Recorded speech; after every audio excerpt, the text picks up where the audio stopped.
Welcome to Wonder Tools. I'm Jeremy Kaplan, and today I'm excited to share resources that have transformed how I discover and enjoy books.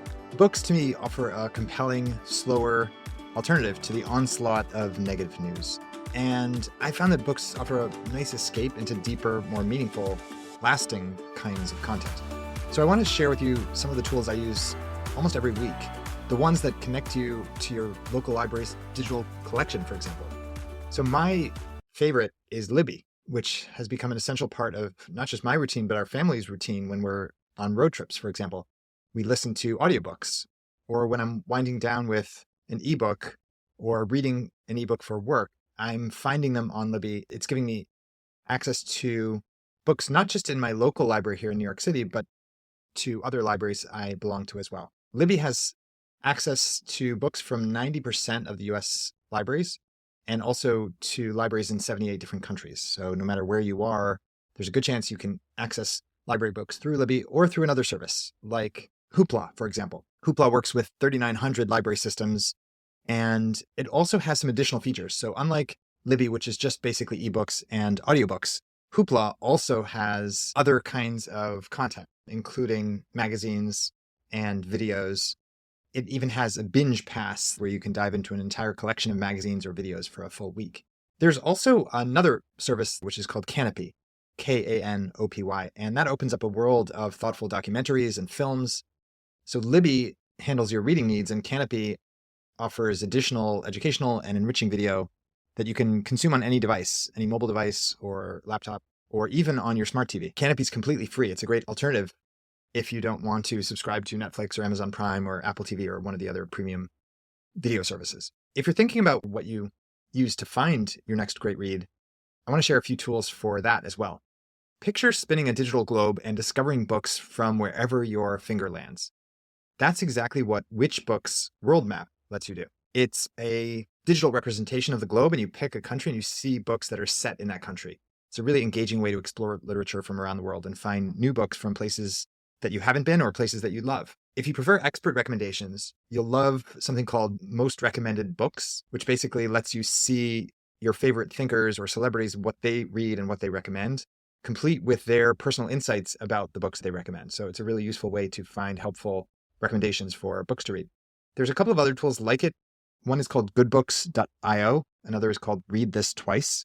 And you'll find all these links, by the way, in the written version of this post, which is at wondertools.substack.com. For those who enjoy discussing books, I've been impressed with the design of a new app called Fable. It's a place where you can find digital book clubs to join. It's kind of a social media network for books. It adds a social dimension that many of us miss in our digital reading lives. Speaking of which, I'm hosting a live book discussion about Co-Intelligence, a great recent book about AI and how AI impacts our lives and our work by Ethan Mollick. And I'm hosting that conversation on March 20th. At 3:30 p.m. Eastern. If you want to join online, you are welcome. You're invited. And there's more info to come in future posts of Wonder Tools. Or you can write to me at jeremykaplan.com for more information about that. If you do want to support independent bookstores, there are a few ways of doing that. Powell's is the world's largest independent bookstore, and they have a huge selection of all kinds of used books. If you're hunting for specific titles, you can also look at a place called Alibris, which has 200 million titles from independent sellers all over the world. There's also a couple of other platforms that I've used and recommend. One is ebook, Abooks, which has great deals from independents. It is owned by Amazon. It has been since 2008, but it does present you books available from independent booksellers.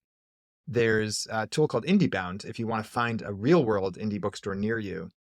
And if you want a search engine for searching for cheap books online, there's one called Bookfinder. Tertulia is an interesting new discovery for me recently. It's a well-designed online co-op bookstore owned by readers. Beautifully designed online bookstore, a nice alternative to Amazon or other more traditional booksellers. If you want to make your own list of books for sharing with others or just to keep track of books, there's a nice app called Listy that I like and recommend. It's easy to look up books just by typing in some of their title, and then you can download your list as an image or as a CSV file.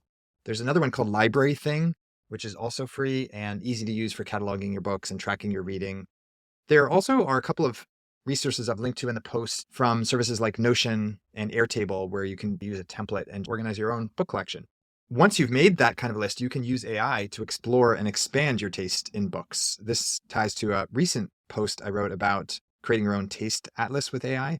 The idea is basically you give an AI engine books that you like or that have impacted you, and you give the AI extensive prompts to ask it essentially to analyze some of the patterns in your reading, some of the gaps in your reading, some of the parallel kinds of books that might interest you from other cultures or other time periods based on your interests.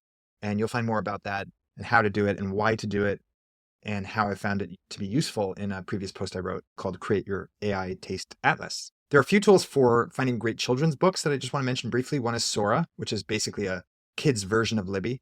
And schools make their ebooks and audiobooks available on the app. And it works well, not just with regular books, but also with graphic novels, picture books, comic books, textbooks.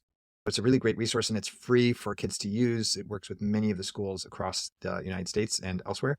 Epic is another popular kids ebook app. It's fun for kids to use. It's very colorful, playful, has lots of popular kids books to get kids excited about reading.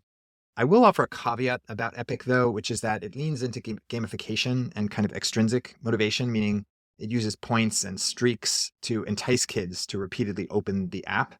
And some parents may not like the way that it tempts kids back into the app, even if it is for a good purpose, which is to build a love of reading. Another resource for kids is Canopy, which has a great kids section with video versions of books by Eric Carle and Mo Willems, for example, and other great authors to spark kids' interest in reading. It also has video math and science lessons and some great short films for kids. I hope you are enjoying some great books and finding respite in great books that are available to us instantly on almost any device from almost any library around the world. These digital tools really make that much easier than it was in the past. For links to everything I've mentioned and more detailed information, you can visit wondertools.substack.com. I'm Jeremy Kaplan. Thanks for listening and happy reading.